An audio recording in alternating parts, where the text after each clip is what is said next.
నిఘా TV news కు స్వాగతం. ముందుగా హెడ్లైన్స్. 500 నోట్లపై కీలక అప్డేట్, కేంద్రం వార్నింగ్. హ్యాబిట్ చౌరస్తాకు వస్తావా కేటీఆర్, ఈటల సవాల్.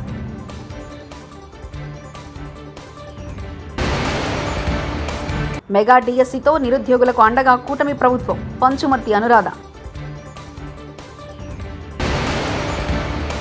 తెలంగాణ వాళ్లకు ఆంధ్రప్రదేశ్ రైతులు వ్యవసాయం చేయడం నేర్పించారు, మహేష్ కుమార్ గౌడ్. ప్రస్తుతం టెక్నాలజీ ఎంతో అభివృద్ధి చెందిందని, ఈ అభివృద్ధి చెందిన టెక్నాలజీని మానవాళి మంచికి వినియోగిస్తే మంచిది, కానీ అదే దుర్వినియోగం మాత్రం చేస్తే ప్రజలు తీవ్ర ఇబ్బందులు ఎదుర్కోవాల్సి ఉంటుందని, బ్యాంక్ అకౌంట్లో నగదు వేసి ఇంటికి తిరిగి వచ్చేసరికి సైబర్ నేరగాళ్లు తమ మాయోపయంతో వాటిని కొట్టేస్తున్నారు. భారత అంతరిక్ష పరిశోధనా సంస్థ ఇస్రో చేపట్టిన స్పెడెక్స్ మిషన్లో మరో కీలక ముందడుగు పడింది. తొలి ప్రయోగంలో అంతరిక్షంలోనే ఉపగ్రహాలను అనుసంధానం చేసిన శాస్త్రవేత్తలు రెండో డాకింగ్ ప్రక్రియ కూడా సక్సెస్ఫుల్గా పూర్తి చేశారు. ఈ విషయాన్ని ఇస్రో అధికారికంగా ప్రకటించింది. ఉపగ్రహాల రెండవ డాకింగ్ విజయవంతంగా పూర్తయిందని తెలియజేయడానికి సంతోషంగా ఉందని పేర్కొంటూ కేంద్ర మంత్రి doctor Jitendra Singh social media platform X వేదికగా ఇలా ట్వీట్ చేశారు. మేడిగడ్డ బ్యారేజ్పై డ్రోన్ ఎగరవేసినందుకు కేటీఆర్పై పెట్టిన కేసును కొట్టివేసిన హైకోర్టు, మేడిగడ్డ బ్యారేజ్పై డ్రోన్ ఎగరవేసినందుకు కేటీఆర్తో పాటు మరికొంతమందిపై మహదేవ్పూర్ పిఎస్లో నమోదైన కేసు కొట్టేసిన హైకోర్టు అనుమతి లేకుండా ప్రాజెక్టును సందర్శించడంతో పాటు డ్రోన్ ఎగరవేశారని ఇరిగేషన్ అధికారి ఫిర్యాదు మేరకు 10 సెక్షన్ల కింద కేసు నమోదు చేసిన మహదేవ్పూర్ పోలీసులు మేడిగడ్డ బ్యారేజ్ నిషేధిత ప్రాంతం ఏది కాదన్న కేటీఆర్ న్యాయవాది టీవీ రమణారావు రాజకీయ కక్షల కారణంగానే కేసు నమోదు చేశారన్న టీవీ రమణారావు. తెలుగు రాష్ట్రాల్లో ఎండలు దంచి కొడుతున్నాయి. పలుచోట్ల 35 డిగ్రీలకు మించి ఉష్ణోగ్రతలు నమోదవుతున్నాయి. మిట్ట మధ్యాహ్నం బయట తిరగాలంటే ఆలోచించాల్సిన పరిస్థితి ఏర్పడింది. రాత్రులు వర్షం పడే సూచనలు కనిపించినా పగలు మాత్రం ఎండలు మండిపోతున్నాయి. వారంలో కనీసం ఒక్కసారైనా వర్షం పడుతుంది. అకాల వర్షం కారణంగా రైతులు అల్లాడిపోతున్నారు. వర్షం పడ్డ మరుసటి రోజు నుంచి వాతావరణం పొడిగా మారుతుంది, ఎండలు పెరుగుతున్నాయి.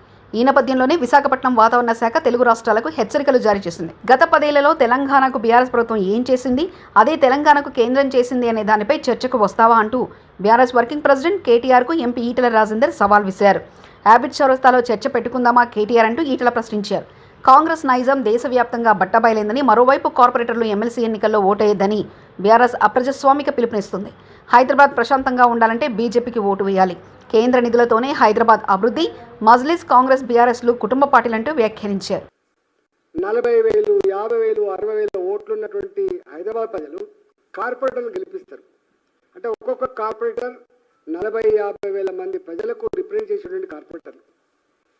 ఇట్లాంటి అప్రజాస్వామికమైన నిర్ణయాన్ని మీరు సపోర్ట్ చేస్తారా? మీ అంతరాత్మ ప్రబోధం ప్రకారం ఆలోచించుకోమని చెప్పి కోరుతా ఉన్నా. మీరు నిత్యం చూస్తూ ఉన్నారు, ఇవాళ గతానికి ఇప్పటికి ఎంత చేంజ్ వచ్చిందో. 2014 మోడీ గారు ఈ దేశానికి ప్రధానమంత్రి కాకముందు హైదరాబాద్లో ఒక గోకుల్ చాట్, బాంబు పేలులు, ఒక లుంబిని పార్క్, దిల్షునగర్ చౌరస్తా, దిల్షునగర్ పక్కగా ఉన్న సాయిబాబా మందిరంలో తెగిపడ్డ కంటాలు, చిందిన రక్తం, ఇప్పటికీ కళ్ళు కోల్పోయి అవయవాలు కోల్పోయి జీవత్య వల్ల 20 ఏళ్ళుగా 30 ఏళ్ళుగా జీవిస్తున్నటువంటి వాళ్ళు మనం చూస్తూ ఉన్నాం. మొన్ననే హైదరాబాద్ అమాయక ప్రజల ప్రాణాలను తీసి రక్తాన్ని కళ్ళ చూసిన దుర్మార్గులకి ఇవాళ ఆనాడు ఎన్ఐఏ కోర్టు ఎట్టయితే శిక్ష వేసిందో ఇవాళ హైకోర్టు కూడా అదే శిక్షను ఖరారు చేసిందంటే మనం అర్థం చేసుకోవాలి. అంటే హైదరాబాద్ ప్రశాంతంగా ఉండాలంటే ఇది ఒక ఇక్కడికే పరిమితం కాలే. ఈ టెర్రరిస్టులు దేశవ్యాప్తంగా ఎట్లా పెట్టరేగిపోయిండు, ఎట్లా హింసకు పాల్పడరు, ఎంత భారతమాత ముద్దు బిడ్డల ప్రాణాలు తీసిన తెలుస్తూ ఉంది. కాబట్టి ఆ చరిత్ర మన కళ్ళ ముందు ఉంది. కాబట్టి ఇవాళ నేను ఒకటే అడుగుతున్నా, మీరందరూ విజ్ఞులు కాబట్టి, అపారమైన అనుభవం ఉన్నవాళ్ళు కాబట్టి, మీరు ప్రజల చేత ఎన్నుకోబడ్డ వాళ్ళు కాబట్టి, నిత్యం ప్రజల మధ్యలో ఉండేవాళ్ళు కాబట్టి, మీ అంతరాత్మ సాక్షిగా ఈ హైదరాబాద్ నగరం ప్రశాంతంగా ఉండాలంటే రక్తం. మార్చి 31 లోపు రైతు భరోసా డబ్బులు వేద్దామని అనుకున్నాం, కానీ అవ్వలేదు. అతి త్వరలో రైతులకు రైతు భరోసా డబ్బులు వేస్తామంటూ మంత్రి తుమ్మల నాగేశ్వరరావు వ్యాఖ్యానించారు. తప్పకుండా అతి త్వరలోనే మిగతా రైతు భరోసా కూడా మీ ఖాతాల్లో జమ చేస్తామని చెప్పి కూడా విజ్ఞప్తి చేస్తున్నాం. కేసీఆర్ లేవడానికి శాత కావట్లేదు, మూడోసారి సీఎం అవుతారని అనుకుంటున్నారంటూ కాంగ్రెస్ ఎంపీ చామల కిరణ్ కుమార్ రెడ్డి వ్యాఖ్యానించారు. లేవనికనే చేత కావట్లేదు, బయటికి రానికనే తిరగనికనే ఓపిక లేదు. మళ్ళీ వచ్చి మూడోసారి ముఖ్యమంత్రి కావాలని కొడుకు అడుగుతుండే అయ్య కోసం. 2 లక్షల రూపాయలు రుణం ఉన్న రైతులకు రుణమాఫీ కాలేదని వెంటనే రుణమాఫీ చేయాలని మంత్రులకు విజ్ఞప్తి చేశారని నిజామాబాద్ రూరల్ కాంగ్రెస్ ఎమ్మెల్యే భూపతి రెడ్డి రుణమాఫీ కాలేదని చెప్పడంతో చప్పట్లు కొట్టిన రైతన్నలు. పంపించాం, మేము కూడా ఇప్పుడు మీకు లిస్ట్ ఇస్తున్నాం. వీలైతే మరి వాళ్ళందరూ కూడా 2 లక్షల లోపల ఉన్న రైతులందరూ కూడా రుణమాఫీ చేయించే బాధ్యత మీరు తీసుకుంటారని చెప్పి కోరుకుంటూ మరి మెగా డిఎస్సితోనే నిరుద్యోగులకు అండగా కూటమి ప్రభుత్వం శాసనమండలి chief whip Panchumarthi Anuradha media సమావేశం. ప్రతిపక్ష హోదా కూడా ఇవ్వకుండా తరిమేశారు. ఇలాంటి పరిస్థితుల్లో ఏం చెయ్యాలి మనం అని ఆలోచించుకోవాల్సింది పోయి ఈరోజు ప్రతి విషయం మీద కూడా రాద్ధాంతం చేస్తూ ఉన్నారు. మీ కార్యకర్తలు పారిపోతున్నారు. రాజ్యసభ మెంబర్లందరూ రాజీనామాలు చేస్తూ ఉన్నారు. అదేవిధంగా మీరు ధర్నాలు చేయమని చెప్పి హుకుం జారీ చేస్తే మీ కార్యకర్తలకి ఆ ధర్నాల్లో కూడా తెలుగుదేశం పార్టీని చంద్రబాబు నాయుడు గారిని జైలు కొడతా ఉన్నారు. మొన్నే చూసాం, ఫీజు రీఎంబర్స్మెంట్ మీద మీరు ధర్నాలు చేయమంటే విశాఖపట్నంలో వాళ్ళు ధర్నాలు పక్కన పెట్టేసి చంద్రబాబు గారికి తెలుగుదేశం పార్టీకి తెలంగాణ వాళ్లకు ఆంధ్రప్రదేశ్ రైతులు వ్యవసాయం చేయడం నేర్పించారంటూ మహేష్ కుమార్ గౌడ్ 1923లో నిజాం సాగర్ ప్రాజెక్టు వచ్చినప్పుడు ప్రకాశం, కృష్ణా, గుంటూరు జిల్లా నుంచి రైతులు వచ్చి బాన్సువాడ, బోదాన్, డిచ్పల్లిలో స్థిరపడి ఇక్కడ వారికి వ్యవసాయం నేర్పించారంటూ టీపీసీసీ ప్రెసిడెంట్ మహేష్ కుమార్ గౌడ్ వ్యాఖ్యానించారు. ఇలా బాన్సువాడ గాని, బోదాన్ గాని, డిచ్పల్లిలో గాని ఆంధ్ర రైతులు వచ్చి స్థిరపడినారంటే ఆనాడు నిజాం సాగర్ యొక్క గొప్పతనం. వేసవి మొదలు తాగునీటి కష్టాలు మొదలు మహబూబాబాద్ జిల్లా నెల్లికుదురు మండలం మునిగల గ్రామంలో గత 10 రోజుల నుంచి మంచినీరు రాకపోవడంతో రోడ్డెక్కిన గ్రామస్తులు భారీగా ట్రాఫిక్ జామ్, ధర్నా ప్రాంతానికి చేరుకొని గ్రామస్తులను రోడ్డు పక్కకు తోసేసిన పోలీసులు.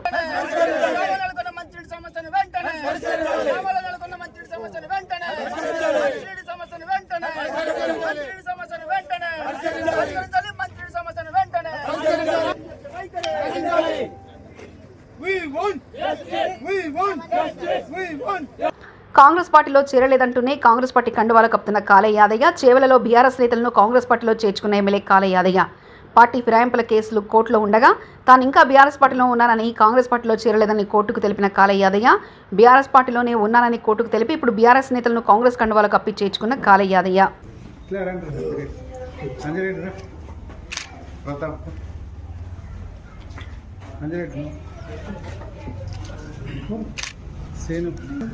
కానీ ఏం కాదు, ఇద్దరు ముందే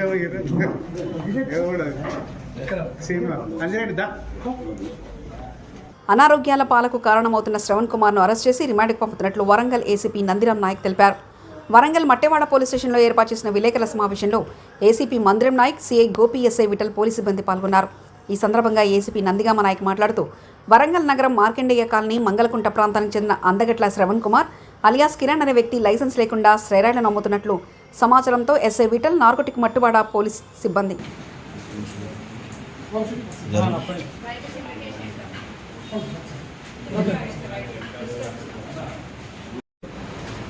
ప్రశాంత్ యొక్క సలహా మేరకు ఇతను ఈ స్టెరాయిడ్స్ కోసము సెర్చ్ చేస్తూ ఉంటాడు.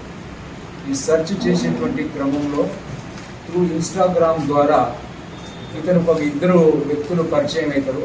మణికంఠ అండ్ ఆనంద్, వీళ్ళిద్దరు కూడా వైజాగ్, విశాఖపట్నం.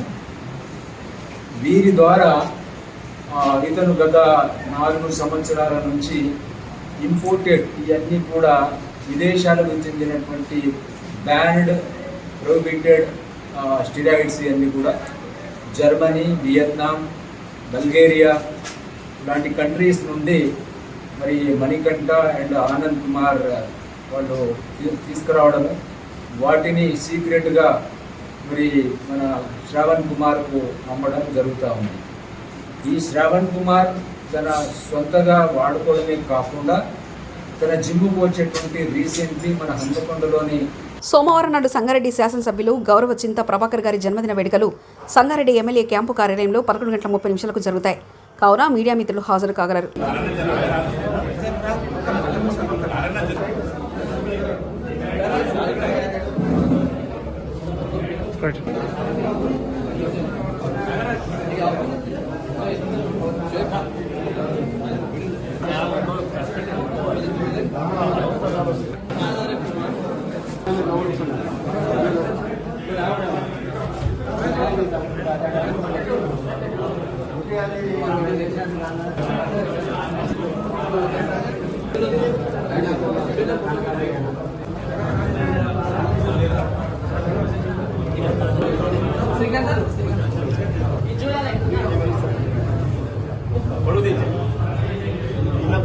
భారత రాష్ట్ర సమితి పార్టీ 20వ రజతోత్సవ సభను ఈ నెల 27న ఎలకతుర్తి మండల కేంద్రంలో నిర్వహించనున్న నేపథ్యంలో వరంగల్ పశ్చిమ నియోజకవర్గ పరిధిలో శనివారం రోజున 31 డివిజన్ న్యూ సాయంపేట బస్టాండ్ వద్ద గులాబీ జెండా ఎగరవేశారు. అనంతరం ర్యాలీ నిర్వహించారు. తర్వాత ముఖ్య కార్యకర్తల సమావేశం ఏర్పాటు చేయడం జరిగింది. ఈ కార్యక్రమంలో సాయంపేట కార్యకర్తలు పే బ్యాక్ టు పార్టీ అనే నినాదంతో 1,30,000 రూపాయల సమీకరించి బహిరంగ సభ ఖర్చుల కోసం మాజీ చీఫ్ విప్ హన్మకొండ భారత రాష్ట్ర సమితి అధ్యక్షుడు దాస్యం వినయ్ భాస్కర్కు అందజేశారు. ఈ కార్యక్రమంలో సాయంపేట బీఆర్ఎస్ నాయకులు మాట్లాడుతూ తెలంగాణ తొలి ముఖ్యమంత్రి కేసీఆర్ పాలనలో ప్రతి ఇంటికి సంక్షేమం అందిందని తెలిపారు. వారిని స్ఫూర్తిగా తీసుకొని మరొకసారి పార్టీ కష్టాలలో ఉన్నప్పటికీ కూడా స్వామి లాంటి వాళ్ళు చెప్పింది వాళ్ళు వస్తారు పోతారు కానీ మేము మాత్రం పార్టీ కోసం. ఆ రోజులలో గులాబీ కండువా గులాబీ కలర్ ఎంత నిర్బంధమో మరి కలర్ను కూడా బ్యాన్ చేసినటువంటి సందర్భం అది. అయినప్పటికీ కూడా మేము తెల్ల కలర్ ఇంకొక కలర్ కలుపుకొని మేము గులాబీ జెండా తయారు చేసుకున్నటువంటి విషయాన్ని కూడా చెప్పడం జరిగింది. అంటే ప్రతి ఒక్కరికి ఒక్కొక్క అనుభవం ఉన్నది. అంటే పార్టీ పటిష్టత కోసం మరి పనిచేస్తున్నటువంటి అనుభవం కానీ ఒక ఆసక్తి మీ అందరిలో ఉన్నది. మరి మొదటి నుంచి కూడా చూసినట్టయితే మరి ఇక్కడ మరి ఇంతకుముందు సదన చెప్పినట్టు నాకు జన్మనిచ్చినటువంటి ఒడ్డెపల్లి అయితే రాజకీయ పునర్జన్మనిచ్చింది మరి శాంపేట్ ప్రాంతంలో. జనగామ జిల్లా పాలకుర్తిలో జరిగిన భూభారతి అవగాహన సదస్సులో ఎమ్మెల్యే యశస్విని రెడ్డి మాట్లాడుతూ గత పాలకులు అమలు చేసిన ధరణి చట్టం రైతులకు అనేక సమస్యలు తెచ్చిపెట్టిందని విమర్శించారు. కాంగ్రెస్ ప్రభుత్వం ప్రవేశపెట్టిన భూభారతి చట్టం ద్వారా భూముల రికార్డులు పారదర్శకంగా నమోదు చేసి భూ సంబంధిత వివాదాలు నివారించవచ్చని తెలిపారు. రైతులకు భద్రత కల్పించేందుకు భవిష్యత్తు తరాలకు భూ హక్కుల విషయంలో స్పష్టత అందించేందుకు భూభారతి కీలకంగా మారనుందని ఆమె పేర్కొన్నారు. గ్రామస్థాయి అధికారులు సర్వేలు నిర్వహించి ఆధునిక సాంకేతికతతో భూ రికార్డులు నవీకరించవచ్చని వివరించారు. ఈ కార్యక్రమంలో జిల్లా కలెక్టర్ రిజ్వాన్ బాషా, షేక్, ఆర్డీఓ వెంకన్న, తహసీల్దార్ నాగేశ్వరాచారి, ఇతర అధికారులు, ప్రజాప్రతినిధులు పాల్గొన్నారు.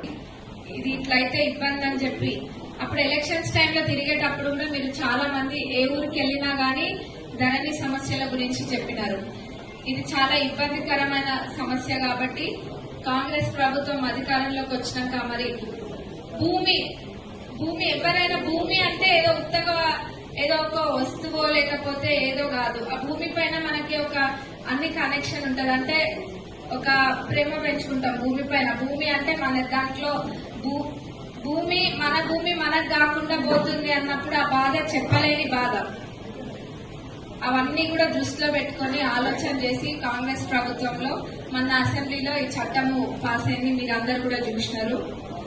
దీని ద్వారా భూభారతి ద్వారా ఏ భూమి సమస్యలున్నా గానీ తప్పకుండా తీర్తాయి. ఇందాక చెప్పినారు, కలెక్టర్ గారు కూడా చెప్పినారు, ఏ విలేజ్ లో ఉన్న వాళ్ళ సమస్య వాళ్ళకే తెలుస్తుంది. అంతే కదా, మీ ఊర్లో ఏమైతుంది అన్నది అమెరికా ఉపాధ్యక్షుడు వాన్స్ భారత పర్యటన వ్యతిరేకిస్తూ తెలంగాణ రైతు సంఘం ఆధ్వర్యంలో జనగామ పట్టణ కేంద్రంలో నెహ్రూ పార్క్ వద్ద వాన్స్ గో బ్యాక్ నినాదాలతో నిరసన చేపట్టారు. కేంద్ర బీజేపీ ప్రభుత్వం స్వేచ్ఛా వాణిజ్యం పేరుతో భారత వ్యవసాయాన్ని కార్పొరేట్ సంస్థలకు విక్రయించాలన్న కుట్రను రైతు నాయకులు భూఖ్యాత్ చందు నాయక్, సొప్పరి సోమయ్య తీవ్రంగా ఖండించారు. అసమాన ఒప్పందాలను రద్దు చేసి గిట్టుబాటు ధరల కోసం చట్టం చేయాలని, విద్యుత్ సవరణ చట్టాన్ని వెనక్కి తీసుకోవాలని వారు డిమాండ్ చేశారు.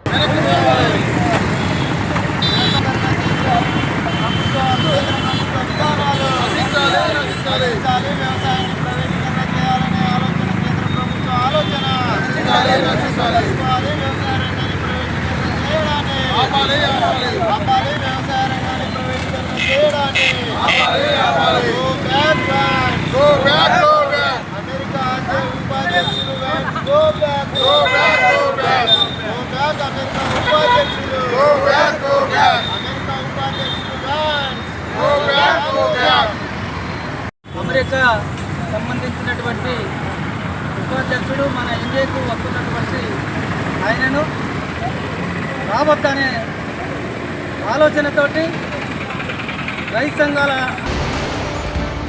500 నోట్లపై కీలక అప్డేట్, కేంద్రం వార్నింగ్. ఆబిడ్ చౌరస్తాకు వస్తావా కేటీఆర్, ఈటల సవాల్.